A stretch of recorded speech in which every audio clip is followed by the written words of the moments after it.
back to another Lukeovision video, and welcome back to another Ew, that's rank! Yes, Ew, That's Rank, the video series where I'm going to be getting every country who participated at Eurovision from 2010 all the way through to 2021, and I'm going to be ranking them in terms of my favourites. So if they participated 12 times, I'll be going from 12th place to 1st place in my personal rankings.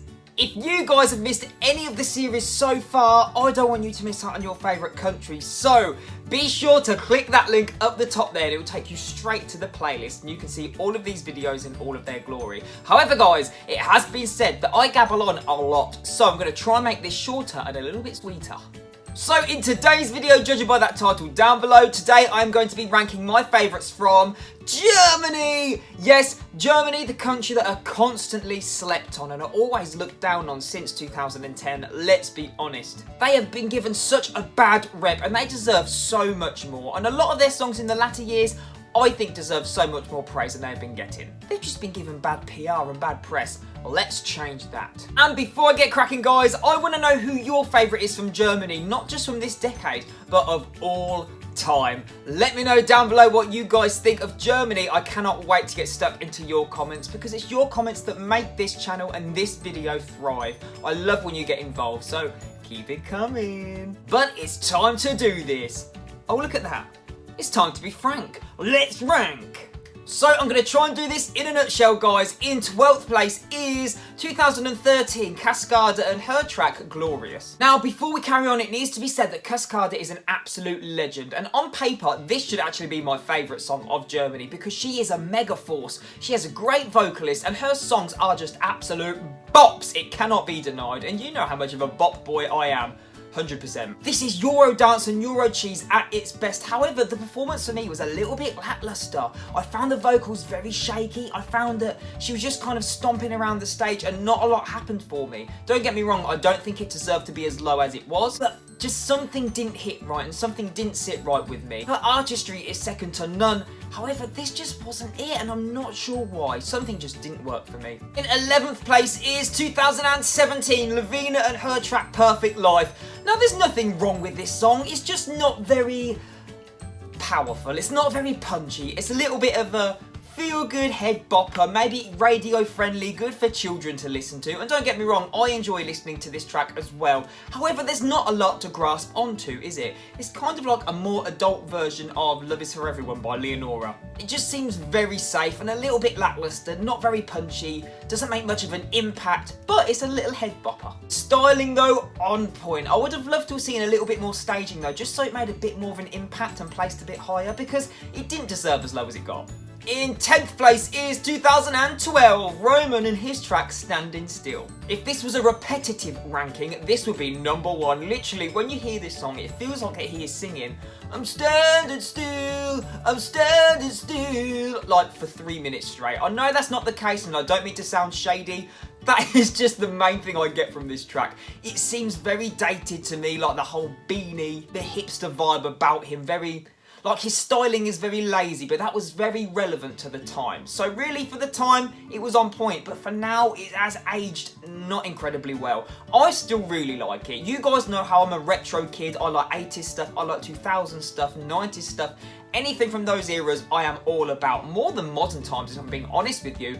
But this, again, it doesn't make much of an impact. I think it just needs speeding up a little bit and something changing with the staging and the styling, just so it really grasps the audience. It comes across as a little bit like it's reaching and it doesn't quite get there, do you know what I mean? Maybe just something to make the singer a little bit more charismatic so he can really connect with the audience. Nice voice, nice little number, but everything around him just didn't correlate for me. Okay guys, in 9th place is 2016, yes, the last place of that competition, Jamie Lee and her track Ghost.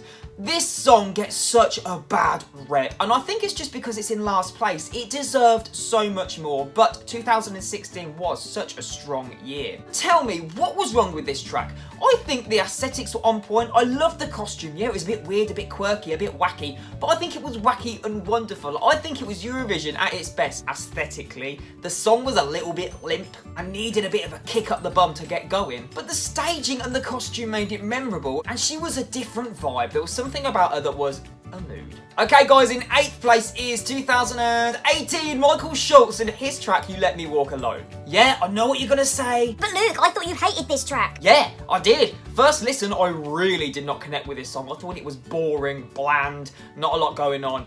But guys, that's because I'm not really a huge fan of Ed Sheeran, and to me this seemed a little bit like an Ed Sheeran wannabe, but the more time has gone on and the more I listen to it, it is slowly climbing up my top 12 of Germany. I think Michael is really putting his heart out there for all to see, and props to him. It is such a brave thing to do. Such strong lyrical content with a strong and deep message behind it. I think the audience really appreciated it in 2018, and which is why it placed so high. Also a very soothing voice.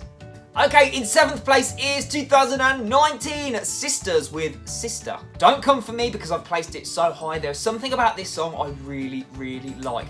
I love that it's kind of like the relationship between sisters, even though the girls singing are not related and are not sisters. We'll breeze over that. And to be honest with you, it doesn't just have to be about sisters. I think this track speaks of female empowerment for everybody and teaches us to treasure one another and those who we class as sisters and class as close family members, even though they may not be blood relatives. Yeah, the staging was a little bit weird with a circular thing turning around, and sometimes the vocals weren't on point and the harmonies were off. However, I really like the premise of the song. I like the message, I like the lyrics. Yeah, it was a little bit cheesy and a little bit cliche, but have you seen me? I'm a cheesy boy. This song would not be out of place in a musical. I can actually see it in Frozen, the musical. Imagine Anna and Elsa singing this to one another. I think it would have gone down a storm. Okay guys, in 6th place is 2014 Is It Right by Eliza. Now guys, the placement of this song really depends on my mood. But today guys, I'm in a good mood and I'm feeling pro for this track. Maybe it's because I have a soft spot for 2014.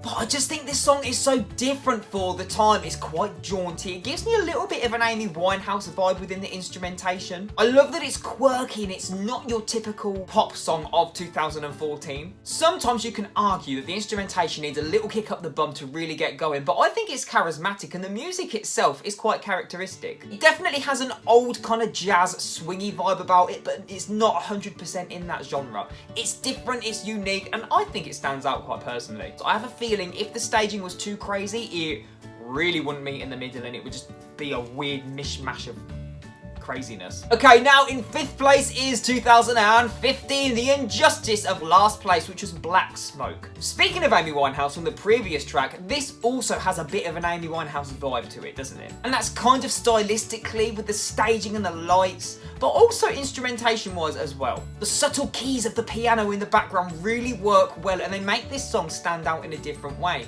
However, maybe it was too different for the audience at the time. I think she is an incredible singer and she has such a unique vocal tone. I also find the lyrics quite strong as well. I think it has a deeper meaning than what is given on the surface, so you just need to look a little bit deeper. I think it's a cracking tune. Okay, in 4th place is 2011, Lena with her track Taken by a Stranger. Taken by a stranger. This song was so before its time. This is the kind of stuff that is popular now. It gives me a little bit of a Billie Eilish vibe, but not too much. The vocals are very ASMR, it's very subtle, it's very soft, but it's also quite creepy and dark. Belgium are shaking. And what a unique title and theme of a song lyrically too. But this just comes at a slightly different angle and I do think it really puts the spotlight on Lena and this track. And what a brave move for her to come back after her victory in 2010 with this song. How can you match that? Quite frankly, you can't. I think this was a great follow-up and it really showed off the diversity in her as an artist. You've got the cutesy fun side of her, then you've got the darker, creepier kind of subtlety to her too. And I think it works in her favour and it makes her a pure Eurovision icon. Okay, taking 3rd place in the bronze trophy for Germany, we have 2020. Yes, the contest that was cancelled, Ben Dolig and his track Violent Thing. Even though he is preaching a very bad message, don't tell your mama what you're doing tonight. Mama Trish would be seething. Do you know what guys, I think it is an absolute shame that 2020 could not go ahead because this really would have put Germany back on the map. It's current, it's fresh, it's got a unique vocal tone to him, he's great as an artist and live I think it really would have popped off. It's a bop, it's full of energy. The only thing I would have liked to have seen, and don't get me wrong, I haven't seen it live, but I can't imagine that there would have been a lot of enthusiasm on stage because nowadays it's very cool to be effortless and just let the production do all of the work. I would love to see some energy and some popping and some vibrancy on stage. But as far as the instrumentation goes, along with his vocal and the artistry, it's a hit. Where do you think this would have placed? Okay, in second place and taking the silver trophy we have 2021 Jendrik and his track I Don't Feel Hate. Now guys, don't come for me. You know how much I love this song, and surely you knew this was going to be high in my ranking. But I think this was slept on dramatically and so did not deserve a little point at Eurovision 2021. Yeah, it can be argued that it's a little bit of a kid's song, but I think it preaches a good message. And I'm not being funny, I've come across so many internet trolls, and a song like this from Jendrik I think just preaches such a good message. It's fun, it's vibrant, the staging was cool, he had great dancing in there. He was really out of breath, but he put his whole heart and soul into that performance, and I couldn't have been prouder if I'm being honest with you. I think on and off stage he is a great personality and really shows that off. Whether you're looking at his social media side and the philanthropy and how he puts issues that are really important to the forefront using his platform for good. And I think he takes that attitude and he puts it on stage and he just wants to spread love and positivity. But also what isn't talked about enough is the instrumentation and how it's quite simple to begin with, little whistles, little strums here and there with a ukulele. And then as we get into the build, it's like this brass breakdown which works really well. So much diversity in there, and I think it's a whole heap of craziness that, quite frankly, brilliant. Which means, guys, yes, you've probably figured this out already, but in first place we have the very first track sent to us by Lena. Yes, 2010 Satellite. This really kicked off the decade with a bang, didn't it? What a cutesy little fun bop. It's so memorable, it's an earworm, it gets stuck in your head. And her personality is so cute. She really came across like the girl next door, and I think she just won the hearts of Europe, didn't she? Props to her for having the confidence to go up there singing a very fast-paced song, which she did incredibly well, had amazing breath control. It showed Europe what Germany were all about. I love all of the lyrics within the song. It's quite metaphorical, isn't it, really? Like a satellite. It's not to be taken too seriously, but it is credible enough to be taken seriously. And once it's in there, it ain't coming out. Also, for the time of 2010, I found the music behind it very, very unique and very quirky, and I think all it did was work in her favour and made us stand out in 2010. Such a great moment for Germany, and Lena all the way. So there we go, guys, that was my rank of Germany from 2010 to 2021. What did you think of this rank, and does it match any of your opinions? Let me know your faves down below. I cannot wait to get into your comments. If you are loving her, ew, that's rank Wednesday, please be sure to hit that thumbs up button, that subscribe button, and that bell notification button. That way you'll stay up to date with all of the videos that I have coming out on this channel. And who do you want to see next? Leave it down below who you think I should be ranking next. But that is all from me today, guys, and all that's left for me to say is thank you so much for watching. Please stay safe, look after yourselves, and I'll see you in the next one.